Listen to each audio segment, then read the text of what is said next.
Hello， 大家好。今日係2026年嘅5月13號，朝頭早呢，大概香港時間8點鐘。咁我習慣咗呢，如果天氣好啦，咁呢就會出嚟呢做晨運，然後就飽覽住呢一度嘅美麗嘅風景。咁如果喺香港住嘅人呢，應該都好認識到呢個地方。呢個就係船灣淡水湖啦。而家眼前呢一個呢，就係船灣嘅淡水湖。再呢個壩嘅分堤呢，就係吐露港。前面呢個就係馬鞍山。再望遠啲嘅呢，其實嗰邊呢就有火炭，甚至乎呢再遠啲呢，你會見到大帽山。或者呢一度呢，想開始有一個嘅意念，就係講幾句嘅説話，放喺YouTube 度。咁睇又好，唔睇又好，對我嚟講呢係一個嘅紀念啦，對自己一個嘅足跡，又係一個提醒。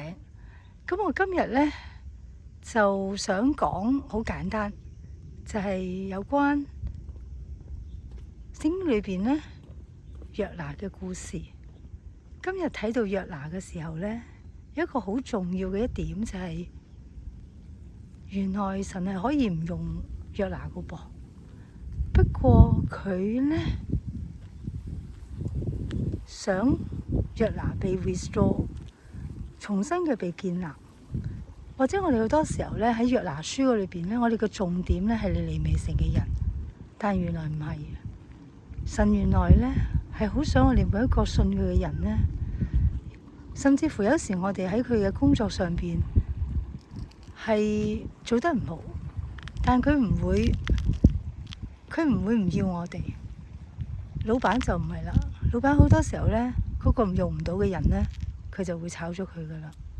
但係其實原來呢一度我哋睇見我哋最好嘅 boss， 我哋嘅上帝，原來佢係幾咁想我哋被重新嘅建立起嚟。